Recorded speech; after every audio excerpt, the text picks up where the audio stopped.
The contract was on the table, the pen was already in his hand, and the only person in that room who understood what was about to happen was the waitress. The room smelled like new leather and imported cologne, one of those colognes that cost more than a month's rent, and that Renato Caldas wore like armor. Isabella smelled it before she saw him walk in, already in his suit, already with that smile of someone who knows he's going to win. She was holding her tray, 4 glasses, sparkling water for the corner table, a drink for the German partner on the left, and 2 glasses of wine she needed to distribute without spilling, without tripping, without existing. That's what Renato had asked for from the beginning, actually, that she not exist. "Can you stay away from this area while we handle things?" He hadn't asked. He'd stated, with that voice of someone who never had to ask for anything twice. Klaus Bauer, the German from Frankfurt, didn't even look up. Thomas Richter smiled at his wine. Isabella didn't respond. She just turned around. The heat rose to her face before she even reached the kitchen. That dry heat, not from temperature. It's the heat of swallowing. Her shoulders hadn't relaxed since the shift started. Her apron was smooth, ironed, just like Madame Fatima demanded.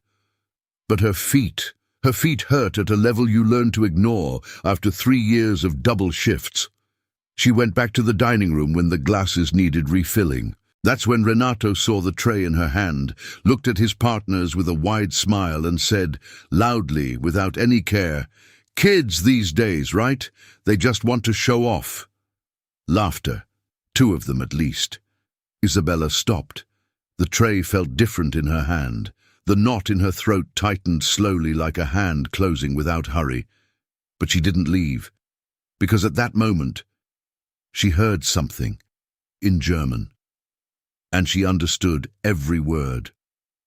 "Would you have left or stayed to listen? Comment strength here so I know, okay?" Isabella Duarte was 23 years old and had a shift that started at 11 in the morning and ended when her legs gave out. The restaurant wasn't bad.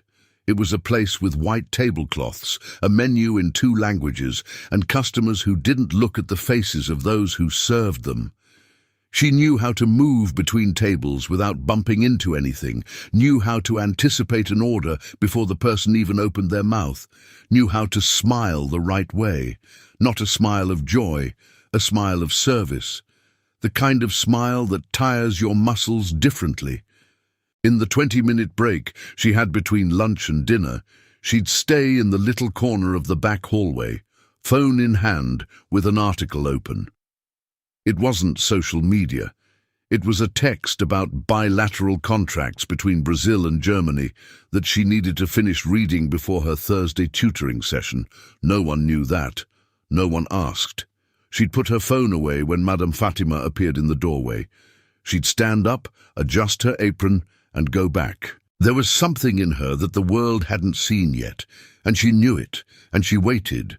But it hadn't always been like that, this calm waiting.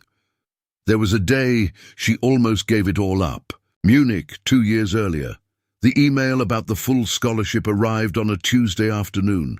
Isabella read it 3 times, stood up, sat down, stood up again. Called her mother with her voice coming out wrong. "Mum, they gave me the scholarship, the full one. I'm going to Germany." On the other end, her mother stayed silent for about 3 seconds, the kind of silence that only exists when emotion is too big to come out in words. Then came a soft crying and a "my daughter" that Isabella still heard sometimes before falling asleep. But Munich wasn't all light. The law firm where she interned was on a high floor, with windows overlooking a river whose name she never quite learned. The badge said Assistentin, assistant, and hung around her neck in a symbolic way she only understood later. One October afternoon, she received a contract to review, found a translation error that changed the meaning of an entire clause, corrected it, handed it in, and didn't hear a thank you. The supervisor just looked, nodded, and turned away. The correction sheet stayed on her desk without a name, without credit. She swallowed it, and stayed. But there was one night one specific night, where she almost didn't stay. It was December. The room was small and cold, the kind of cold the heater couldn't fix. Her phone screen lit up the white ceiling. It was 2 in the morning and she'd opened the flight app. She'd already put in the return date. She'd already seen the price. Her finger stopped above the confirm button. Then an audio message came from her mother. 32 seconds. Her mother telling her that the neighbor had asked about the girl who went to Europe and that she'd answered, "She's studying contract law over there, serious stuff." Her voice had such a specific pride, so without exaggeration, that it hurt more than anything. Isabella closed the flight app, opened the firm's legal glossary, and stayed up until 4 in the morning translating a term she was going to need one day. She didn't know when yet, but she kept it. The noise came suddenly, a stainless steel tray hitting the kitchen floor, that metallic crash echoing all the way to the dining room. Isabella blinked. The back hallway, the apron, the smell of frying oil mixed with the wine she still needed to serve. Madame Fatima appeared in the doorway with her voice at the exact volume of urgency. "Isabella, table 6. They asked for more water and dinner starts in 10 minutes. She lifted her tray and went. 3 weeks before the decisive dinner, Isabella arrived at the restaurant early. It wasn't her shift. She'd asked to come in early, specifically to have 5 minutes with the manager, Jonas, before the rush started. She'd rehearsed it. She'd chosen her words carefully, like you choose clothes for an interview. Every detail thought out so nothing would go wrong. Jonas was in the small administrative office when she knocked on the door. He looked up from his computer with that expression of someone already in a hurry before the conversation even starts. "Jonas, I wanted to propose something." He waited. The restaurant gets quite a few international clients, Germans especially in the last few weeks, and I speak German. I have 2 years of experience in a law firm in Munich. I'm studying international relations and... She held her notebook with both hands, her fingers pressing the corner of the paper without realizing it. I could do specialized service for these clients. It would be a differentiator for the restaurant, and for me... Jonas raised his hand, not with anger, with that hurried kindness that's almost worse. "Isabella, you're an excellent waitress, but we have a dynamic here that works. Everyone in their place." The silence after the no had texture. It was dense, heavy in the air of the small room that smelled of paper and reheated coffee. Her shoulders dropped a centimeter. Just one. She didn't let them drop further. "Okay." She bent the corner of her notebook without meaning to. Just wanted to put the idea out there. Jonas was already back at his computer when she left. In the still, empty dining room, she stood still for 2 seconds next to table 6, looking at nothing. Her feet didn't hurt yet. It was too early. But the weight was there, in a different way. She took a deep breath, adjusted her apron, and started organizing the tables for the shift. Renato Caldas arrived at 7:40 with Klaus Bauer and Thomas Richter right behind. The three walked into the dining room as if the space belonged to them, the kind of entrance that doesn't need noise to fill the entire room. Isabella was holding her tray when he passed. Renato didn't look at her. He looked at Jonas, who appeared at the same moment with that welcome smile reserved for regular clients. The first time he spoke to her was without looking her in the eye. "The table needs more candles, and that light over there is too bright for the meeting." Isabella went to handle it. When she came back with the candles, Renato was showing something on his tablet to Klaus. Thomas Richter was swirling his water glass without drinking. She placed the candles carefully, adjusted the dimmer like he'd asked, and was about to step away when Renato said to Klaus in a casual comment tone, "That's how it is here in Brazil, my friend. Everyone wants a position they haven't earned yet." Klaus responded with a neutral sound. Thomas said nothing. Isabella held her tray with her right hand and walked away slowly. The heat rose up her neck. She didn't speed up. The second time was in the hallway. She was heading with 2 plates to the far table when Renato came the opposite direction with his phone to his ear. She moved aside. He didn't. "Can you take another route during dinner? This hallway is for the partners." She looked at him. He'd already turned his back. Later, when she was refilling water at their table, Renato said to Thomas, with that wide smile he kept for these moments, "Kids these days, huh? Just want to show off." Thomas smiled without quite understanding the context. Klaus looked at his glass, and no one in the room said anything. Jonas was nearby. Madame Fatima was nearby. 2 other waiters were nearby. No one said anything. Can you believe there are still people who think that position defines what a person is worth, that social status is the same as intelligence? Isabella went back to the kitchen with her empty tray. Jonas appeared in the hallway and said, in a low voice, without malice, but also without hesitation, "Isabella, during their dinner you stay in the back area, okay? They're important clients." She nodded and went to the back area. In the restaurant bathroom, between the end of dinner and closing time, Isabella stood in front of the sink longer than necessary. The faucet was off. The mirror was slightly fogged from the steam coming from the kitchen next door. She looked at her own reflection and didn't like what she saw, not because of her appearance, but because of her expression. It was an expression she didn't want to have, the expression of someone who's doubting.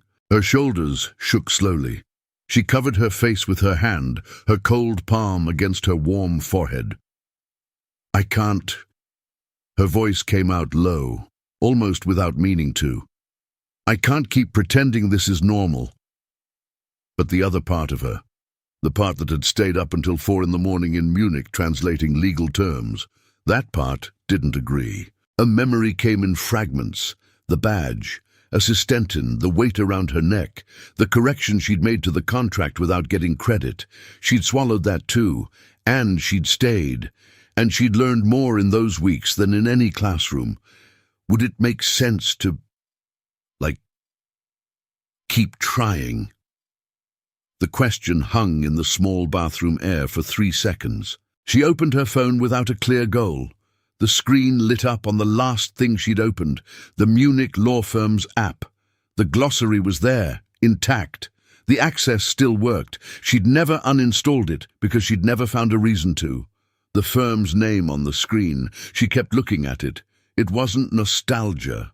It was something else. It was the kind of memory that doesn't let you give up.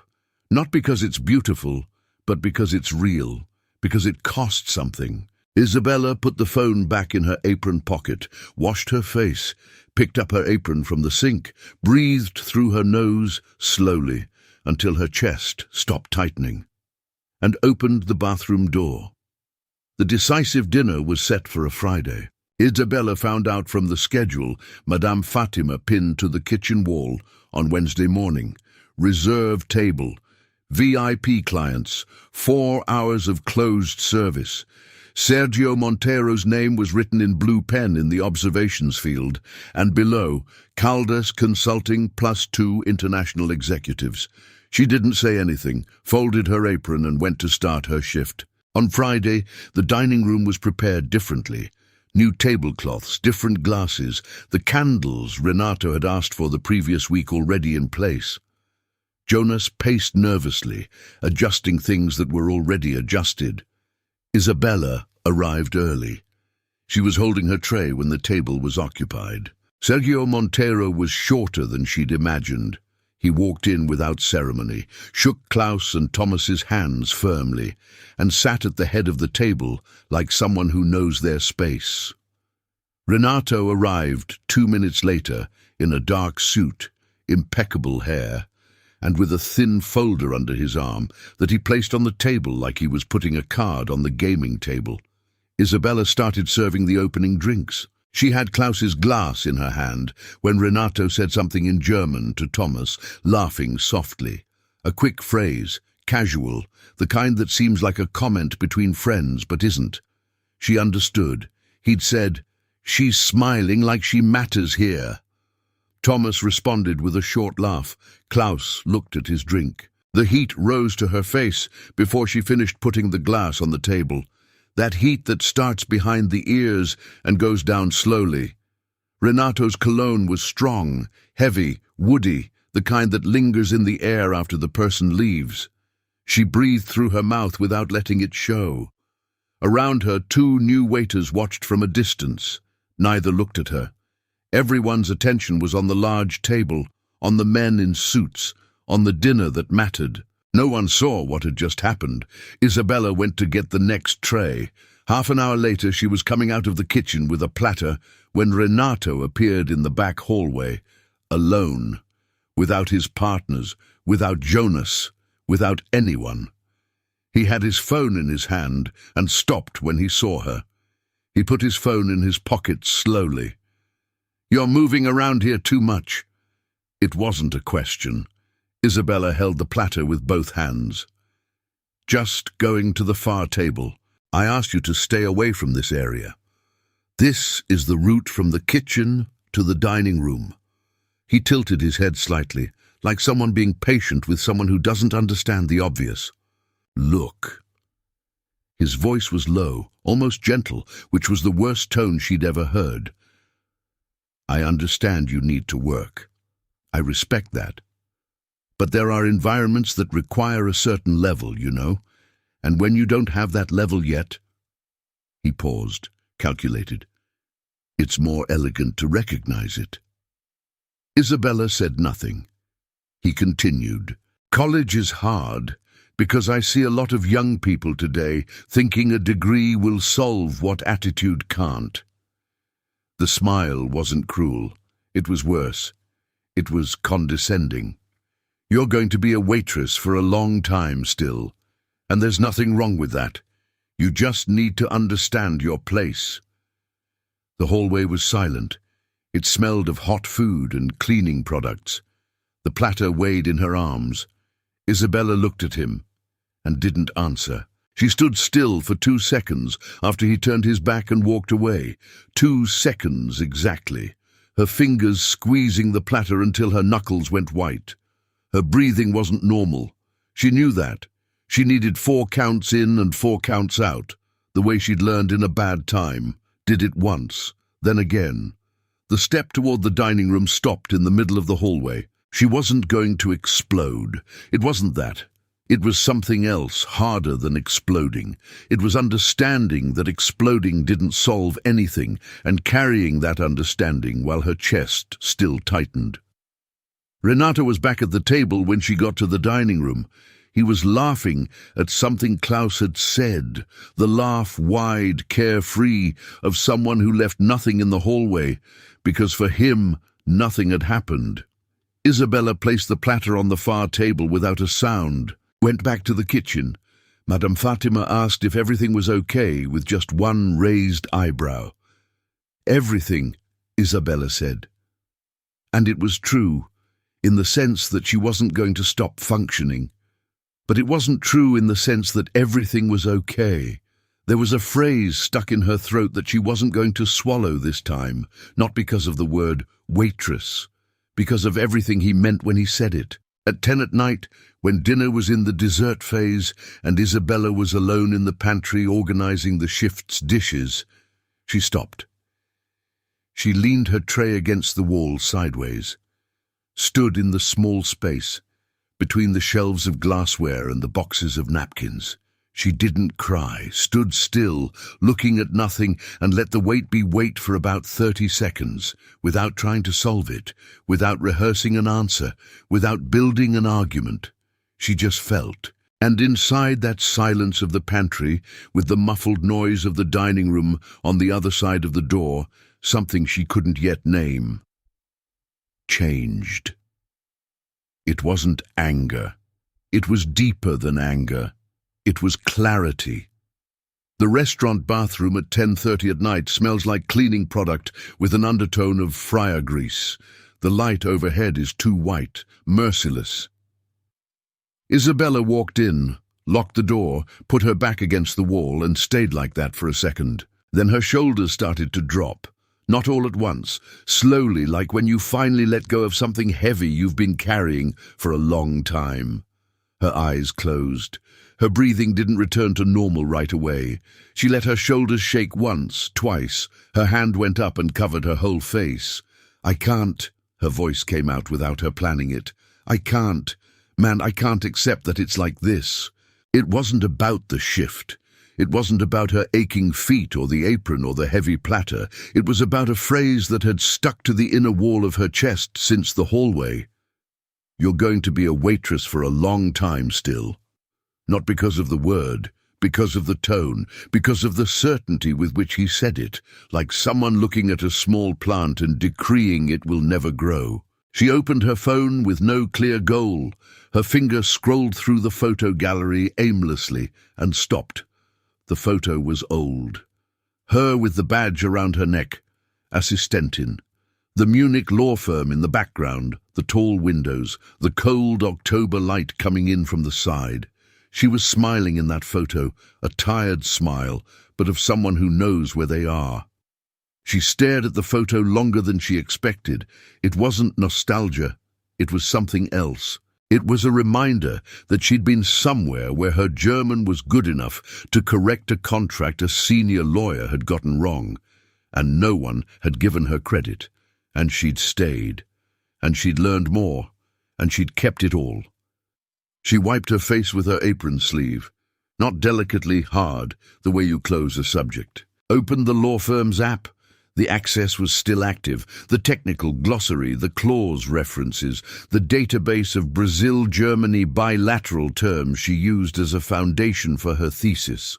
There, intact, waiting. She put the phone in her pocket, breathed once deeply, and opened the bathroom door. The kitchen door was ajar when she passed through the back hallway with the final shift tray. She was going to pass by. But the voices stopped her.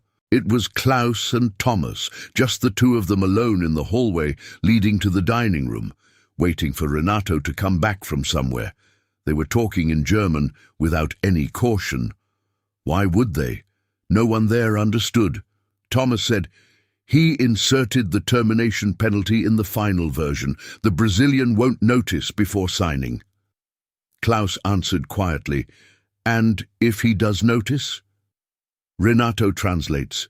Only he translates. Isabella stopped completely. The tray stayed motionless in her hands. Her heart went to 0 for a second and then raced. She understood every word. She didn't interpret. She didn't guess. She understood. With the precision of someone who spent 2 years reviewing exactly that kind of language in exactly that kind of document. There was a multi-million-dollar termination penalty clause that Sergio Monteiro had never seen, and Renato Caldas was the only one who translated. Isabella breathed once, slowly. The clarity from the pantry half an hour ago came back, but now it had shape, it had direction. It had a small object in her apron pocket with an active legal glossary and 2 years of internship stored inside. Renato had spent entire weeks treating her like she was invisible. He didn't know what she carried. "I want to know from you. Would you have reacted right then, or kept the ace up your sleeve for the right moment? Tell me here. Tell me where you're speaking from." Sergio Monteiro opened the folder at 11:05 at night. Renato was standing next to the table, his hand flat on the contract, like someone presenting a trophy. Klaus and Thomas sat on the sides, both with that posture of those who already know what's going to happen and are waiting for the protocol to finish. The pen was on the table, silver, heavy, the kind that exists only for this moment. Isabella came out of the kitchen with the final service tray, water, coffee, 2 folded napkins.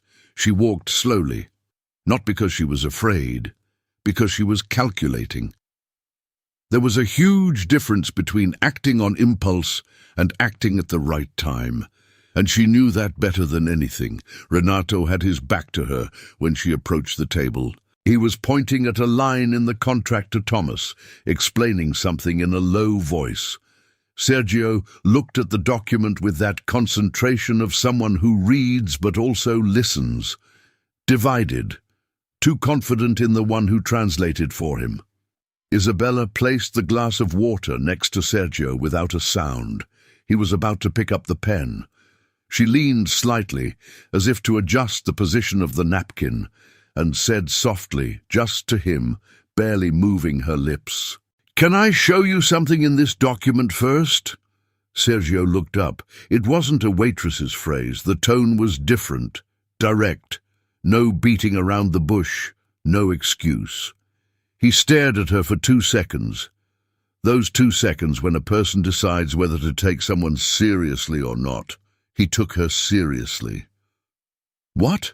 Renato still had his back turned. Isabella placed her tray on the side table carefully, took her phone out of her apron pocket, and opened the app. She pointed at the contract. Page 3, second paragraph, the clause Klaus and Thomas had mentioned in the hallway. "This line here." Her voice didn't tremble.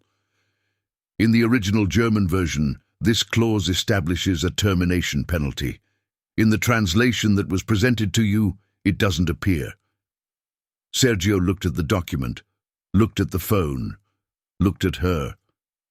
"How much?" "It depends on the base value of the contract, but the penalty structure is in paragraph 7.3, subsection B. This section here," she pointed at the exact line, "in technical legal German means compensatory penalty proportional to the full value, not adjustment of terms. They're two completely different terms." Renato turned around. He saw the phone. He saw Isabella. He saw Sergio's expression. His smile didn't disappear immediately.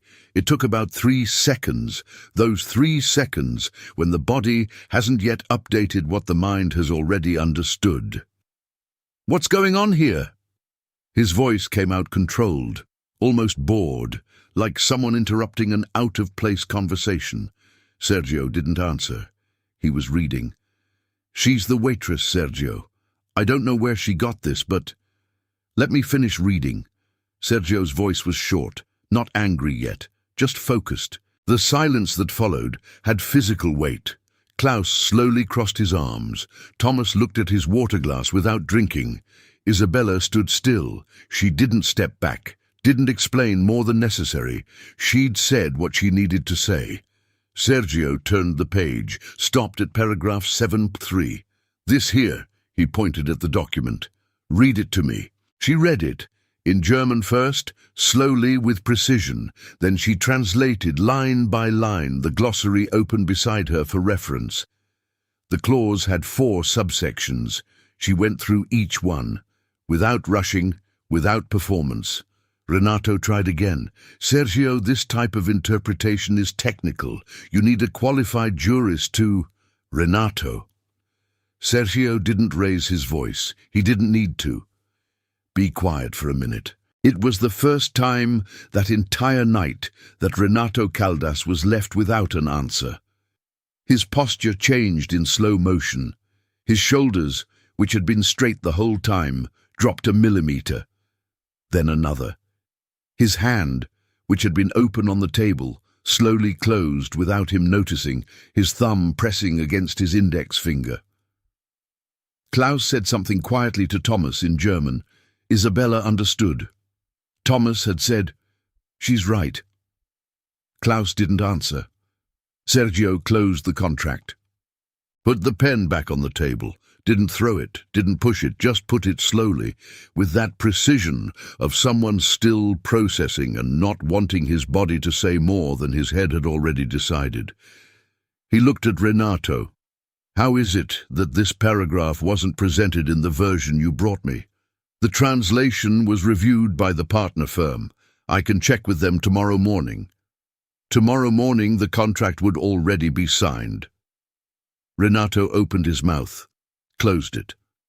Isabella stood still beside the table. She didn't look at Renato. She didn't look at the German partners. She looked at Sergio, who was the one that mattered at that moment, and waited. "Where did you study German?" Sergio asked. "I did 2 years of exchange in Munich. I worked as a translation assistant at a law firm. My thesis is on Brazil-Germany bilateral contracts. A pause. And you work here? It wasn't judgment. It was realization. Sergio's voice had that quality of someone recalculating something in real time. For now, she said. Those two words came out unplanned, but they were true. Klaus shifted in his chair. Thomas put his glass on the table. Renato was still, not still like someone waiting, but still like someone who no longer knows what comes next. Sergio picked up the contract again, opened it to page 3, looked at paragraph 7.3 for about 10 seconds. Then he looked at Renato with an expression that didn't have anger. It had something colder than anger. Renato, I need you to leave the table now. Sergio, if you give me a chance to explain the technical context of this clause, I said now. The dining room was almost empty at that hour. The other waiters had finished service. Madame Fatima was in the kitchen. Background music played softly in a corner, that music that exists to fill silence and that no one listens to. Renato picked up his folder slowly, adjusted his jacket, and left the table with the only resource he still had, composure. The kind of composure that doesn't fool anyone anymore, but that a person still uses because it's all that's left. When he passed Isabella, he didn't look at her. She didn't look at him. Didn't need to. Sergio was silent for a moment. Klaus said something discreetly, in German that was a form of apology, not for what Renato had done, but for their role in it. Thomas nodded, looking at the table. Sergio answered in Portuguese without translation. We'll talk tomorrow. The German stood up, shook hands, and left. The dining room fell silent. Sergio looked at the contract still open on the table. Then he looked at Isabella. You could have stayed quiet. I know, she said. Why didn't you? She thought for 2 seconds, not because she didn't know the answer, but because she wanted to give the right answer, not the pretty answer. Because I understood what was happening, and pretending I didn't would have been a lie I'd have to carry. Sergio stared at her for about 3 seconds, then he nodded. Once. The kind that doesn't need anything else after. Thank you, he said. And it was the first time that entire night that someone had said that to her. Sergio Monteiro didn't leave right away. He stayed at the table for about 20 more minutes after Klaus and Thomas left. The contract closed in front of him, his phone in his hand. Isabella had gone back to the kitchen when Madame Fatima came to her with an expression she couldn't quite read. The man at the table over there wants to talk to you.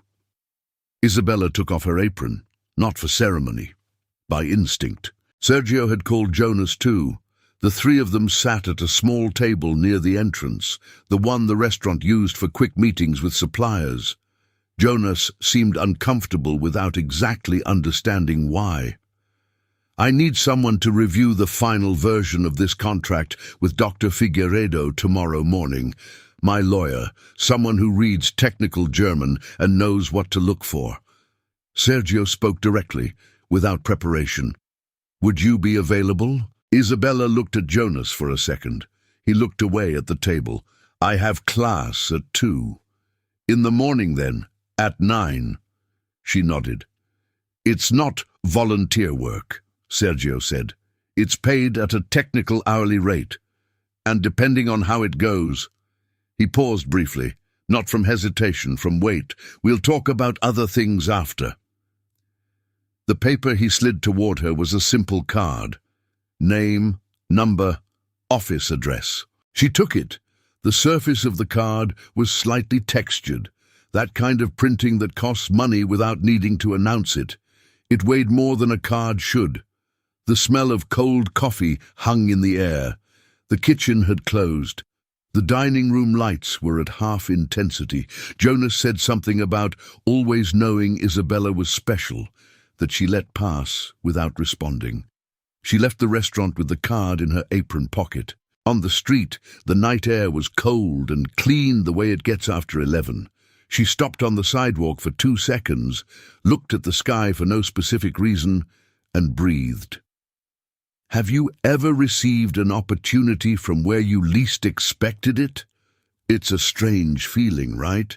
You wait for the front door to open, and it's the hallway window that gives way first. Dr. Marcio Figueiredo's office was on the 12th floor of a commercial building downtown. Isabella arrived at 8:50 with her thesis notebook, the app open, and the terms of paragraph 7.3 that she'd reread 3 times on the subway. Marcio Figueiredo was a man in his 50s with grey hair and that quality of silence of someone who's paid by the hour and doesn't waste words. He shook her hand, gestured to the chair, and placed the open contract on the table between them without ceremony. Sergio told me you identified clause 7.3. It wasn't a question. It was a starting point. I identified it. Explain the reasoning to me. She explained. The open glossary, the comparison with the translated version, the distinction between Ausgleichsstrafe and Vertragsanpassung. The 2 terms Renato had treated as synonyms when they were structurally opposite. Marcio took notes without commenting. Then he pointed to clause 4.8. This one. Isabella read it again. There was a compound term she recognized from context, but that in Brazilian legal application had a specific layer she didn't master with certainty. She felt the temptation to answer as if she did. It was just 1 line. It seemed simple. She could take a risk. She didn't take the risk. I recognize the term in the German structure, but the application in Brazilian contract law, I don't know with enough certainty to affirm. I can give you the German technical reference, and you confirm with the specialist in national law. Marcio stopped writing. He looked at her for 2 seconds with an expression she couldn't read at the time. Then he wrote something in his notebook, turned and said, "That was the most honest answer I've heard in this room in a long time." It wasn't a warm compliment. It was a technical observation. But coming from Marcio Figueiredo, it was exactly the kind of recognition that mattered. They stayed another hour reviewing. She made one more mistake. Confused the order of subsections in a cross-reference, corrected herself before he pointed it out loud without waiting to be called on it. He noted that too. When they finished, Isabella closed her notebook, put away her phone, and stood up from the chair. Her shoulders were different. Not relaxed yet, but different, like when you put your feet on solid ground after a long time in an unstable place. She left the 12th floor knowing she'd taken the first real step. Not the pretty step, the true step. The summons came in a message from Sergio himself, 3 days after the meeting with Marcio. Isabella read the message on the subway, her notebook on her lap and her headphones around her neck. She stared at the screen for about 5 seconds, answered yes, put her phone away, looked at the subway window reflecting the dark tunnel outside. On Wednesday morning, she woke up at 6:30 without needing an alarm. Sergio Montero's company conference room had a glass table for 12 people, chairs that cost more than her mother's rent, and a floor-to-ceiling window overlooking a busy intersection below. Isabella arrived at 9:50 and stood still at reception for 10 minutes, her notebook pressed against her chest, looking at nothing with that expression of someone calculating in silence. The receptionist offered water twice. She accepted the second time. The room slowly filled. Marcio Figueiredo entered first, greeted with his usual economy of words. Then came 2 associate lawyers, a younger man with thin glasses and a short-haired woman who looked at Isabella with an expression that wasn't hostile, just evaluative. Then came a representative from the German holding company via video conference. Not Klaus, not Thomas, a different man she'd never seen before, in a grey suit, in a room that looked like Berlin or Frankfurt.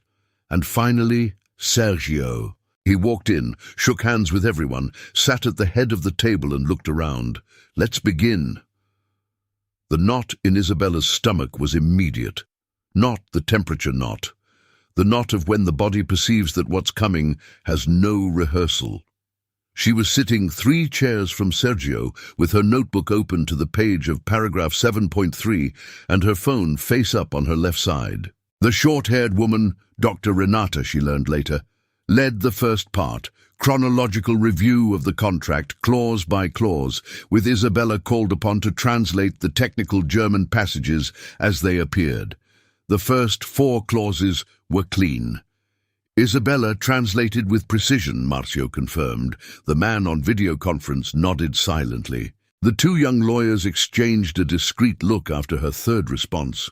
Not surprise exactly, recognition. The kind of look that exists when expectation was one thing and reality delivered another. Then came clause 9.2. Dr. Renata pointed to the passage on the document shared on screen. It was an international arbitration clause. Dense language, cross-references with both European and Brazilian legislation. The kind of text that exists to be difficult to read, even for those who master both languages.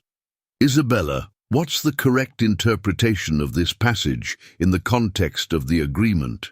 She read it. The room was silent, with that specific weight of when everyone is paying attention at the same time. The video conference man's eyes were on the camera, which was the same as being on her. Marcio had his pen still on the paper. Sergio looked at the document. Isabella read the passage again. There was a term, schiedsgerichtliche Zuständigkeit, that she knew well in the German context. German arbitral jurisdiction was clear, but the interaction of that term with the Brazilian arbitration code, specifically Article 34 of Law 9307, had a nuance she'd seen in her thesis but didn't master with the precision the room required. The silence lasted about 4 seconds. She could have answered in a way that sounded convincing. She could have built a technical phrase that filled the space without revealing the gap.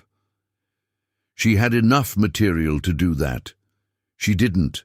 I can give you the complete interpretation from the German side of this clause. The competence of the arbitral tribunal under German legislation is clear here. This specific term delimits exclusive jurisdiction of the European Forum in case of litigation. She paused. But the interaction of this clause with Article 34 of the Brazilian arbitration law, I don't have enough certainty to affirm it without consultation. I don't want to give an answer that seems complete and isn't. The room fell silent for about 2 seconds. Dr. Renata looked at Marcio. Marcio looked at Isabella. The German jurisdiction is correct, he said. The interaction with Article 34 will resolve, but the starting point you've identified is precise. The man on video conference said something quietly in German, not to the camera, to the side, to someone off screen. Isabella understood. He said, "She knows what she's talking about." The thin-glassed lawyer wrote something on his notepad. The short-haired woman nodded once, looking at the document. Sergio said nothing, but Isabella, without looking directly at him, saw, in the reflection of the window, that he had that expression of someone confirming a conclusion he'd already reached on his own. The review continued for another 40 minutes. Isabella got the order wrong on a cross-reference in a clause from the final block, realized it herself, corrected it out loud before anyone could point it out. The man on video conference registered that with a nod she only noticed because she was paying attention. When the review ended, Dr. Renata closed the document. The contract is clean. The original German version is valid. The paragraph 7.3 penalty was removed due to representation defect, and the German holding company has been formally notified of the attempted alteration. The man on video conference confirmed the holding had terminated any relationship with Renato Caldas and communicated it to the industry's professional association. No noise, no public statement, a cold, technical, irreversible communication. Isabella heard that and didn't feel satisfaction in the sense she expected. She felt something else, more like equilibrium, like when a scale that was crooked slowly returns to center. Renato Caldas wasn't in the room. He wasn't in any room of the company anymore. He'd been fired before the end of the previous week. The process had happened in silence, in a small room, in a 30-minute conversation that only Sergio and HR had participated in. No drama, no scandal, just the door closing. Silence is worse than noise. Isabella understood that there. The meeting ended. The lawyers left first. The man on video conference said goodbye and the window closed. Dr. Renata left with papers under her arm, tossing a quick "good work" that was dry but true. Marcio passed Isabella at the door, stopped. "When do you graduate?" "November." He nodded. "Talk to Sonia at reception before you leave." He didn't explain what. He left. Isabella stood still in the empty room for a second. The glass table reflected the light from the window. Outside, the intersection remained busy as if nothing had happened inside. Sergio was at the door. "Can you sit down again for a second?" She went back to her chair. He stood, which was a way of saying it would be quick. "I'm going to be direct because I think you prefer that." "I do. The company's legal department has a paid internship position opening in March. Before any selection process, I want you to consider it." He placed an envelope on the table. "The details are inside. Read it calmly. Think about it. Give me an answer by Friday." Isabella looked at the envelope, didn't pick it up immediately. "Why me?" Sergio took 2 seconds to answer. Not because he didn't know, but because he was choosing his words with the same care she used. "Because you could have stayed quiet that night and you didn't, and you could have lied this morning and you didn't." A pause. That's not common. Isabella picked up the envelope. He left the room. She stared at the envelope for about 3 seconds. The surface was smooth, white, with the company logo in the corner. It weighed almost nothing, but it was real. She put it in her notebook, closed it, stood up from the chair, and left the room without hurry. The 12th floor hallway was empty when Isabella left the conference room. She stopped in front of the elevator. Her notebook was under her arm, the envelope inside it, her phone in her apron pocket. No, it wasn't the apron anymore. It was her pants pocket. She'd forgotten for a second where she was. The elevator opened, she got in. In the mirror of the closing door, she saw her own reflection for 3 full seconds without looking away. She wasn't smiling. She wasn't crying. She had an expression she couldn't yet name. But it was different from the expression in the restaurant bathroom, different from the expression in the hallway where Renato had said she'd be a waitress for a long time still. It was the expression of someone who's just landed. Her shoulders were down, not from tiredness. For real, for the first time that entire month, her shoulders were where shoulders are supposed to be. She breathed once. The elevator air was cold and slightly artificial. She breathed again, deeper, and let the air out slowly through her nose. The door opened on the ground floor. She got out, said hello to Sonia at reception, as Marcio had asked, received a simple service provider registration form and a payment confirmation for the morning's review.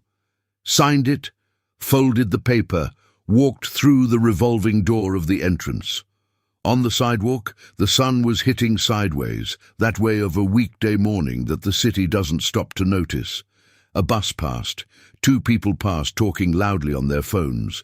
A delivery guy stopped his bike on the next sidewalk over. Isabella stood still for 2 seconds, looking at the intersection. Then she put on her headphones, started walking, and didn't look back. 3 weeks later, Renato Caldas's tiny little room in a downtown co-working space had its desk empty. Not empty from recent moving, empty from use. The chair was pushed against the desk, the way a chair looks when no one's going to sit there anymore. The coffee cup was in the dish drainer.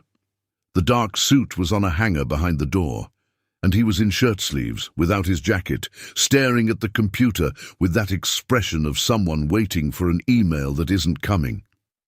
His phone stayed quiet. None of the partners who had laughed at his comments in the restaurant sent a message.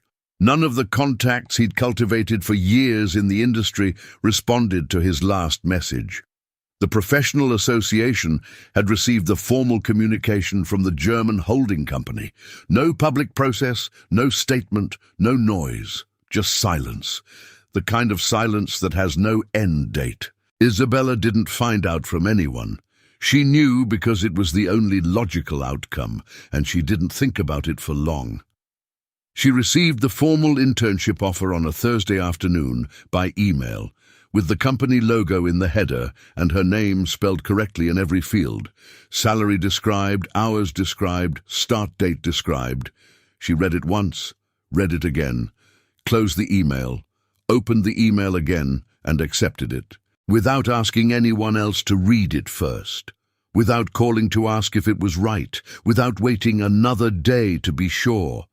She just accepted it and sent her mother a 47-second voice message that ended with her voice coming out wrong again, but in a different way from the Munich email, deeper, more real, like someone who's arrived at a place it took her time to understand was possible to reach.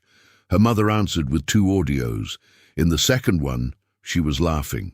On the last Friday of the month, Isabella went back to the restaurant, not to work, to return her folded apron, her badge, and to tell Madame Fatima in person, because Madame Fatima deserved it in person. The old woman hugged her without warning, with that short, firm embrace of a practical person who doesn't quite know how to be affectionate, but does it in a way that works.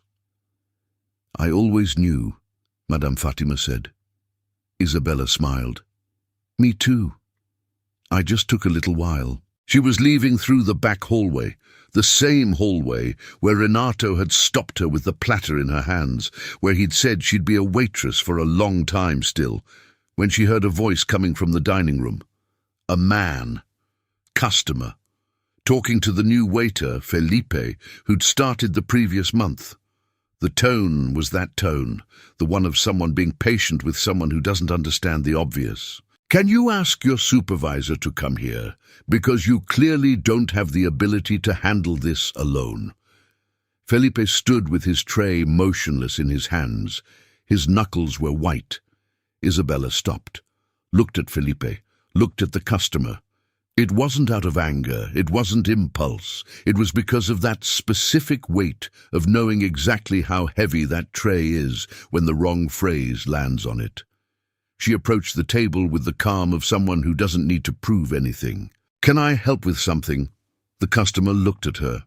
He saw a young woman without an apron, without a badge, without any visible marker of function. "Who are you?" "Someone who worked here for 3 years." A pause. "And who understands very well what Felipe is trying to resolve." She looked at the man with an expression that wasn't hostile and wasn't submissive. It was just real. "What do you need?" The customer looked at the tray, looked at her, looked back at the menu, and ordered. Felipe let out the air he'd been holding. Isabella took a step back, looked at Felipe quickly, just a glance, 2 seconds, the kind that doesn't need words, and headed toward the exit. The restaurant door closed slowly behind her. I realized, following this story, that there are people who confuse youth with innocence, and innocence with ignorance. It's an old miscalculation, and it has a price. Renato Caldas spent entire weeks treating Isabella as if she were part of the furniture, as if the apron defined the limits of what she understood, as if the position she didn't yet have was proof she'd never have it. But what he didn't know, what he never bothered to see, is that she was building in silence. Keeping every tool, every technical term learned on a cold night in Munich, every correction made without credit, every bitter swallow that hurt, but that she turned into preparation. I saw that, and it gave me chills, truly, because Isabella didn't need a stage, she didn't need an audience, she needed a moment, just one. And when that moment came, everything she'd built was there, intact, waiting for her. That's not luck. That's the silent result of those who didn't give up when no one was watching. And you know what touched me most? She didn't react with anger. She didn't wait for the right moment to humiliate back. She just told the truth in a normal tone of voice, with her phone in her hand and the glossary open. Sometimes the most powerful response there is doesn't have shouting, doesn't have drama, it just has clarity. I wonder how many Isabellas are out there, carrying years of preparation in an apron pocket, waiting for the moment the world hasn't yet seen arrive. If you're one of those people, this video was made for you. Comment here just one word: strength. That's it, just that. So I know you're there, that you understood that this touched something real. And if you know someone who's in the middle of the grind right now, with the tray in their hand and the feeling that no one sees what they carry inside, send this video to that person. Without comment, just send it. Sometimes the right message arrives at the right moment and changes something. Subscribe to the channel because every week there's a story like this, without scandal, without exaggeration, just truth. The way life delivers it when you pay attention. See you in the next one.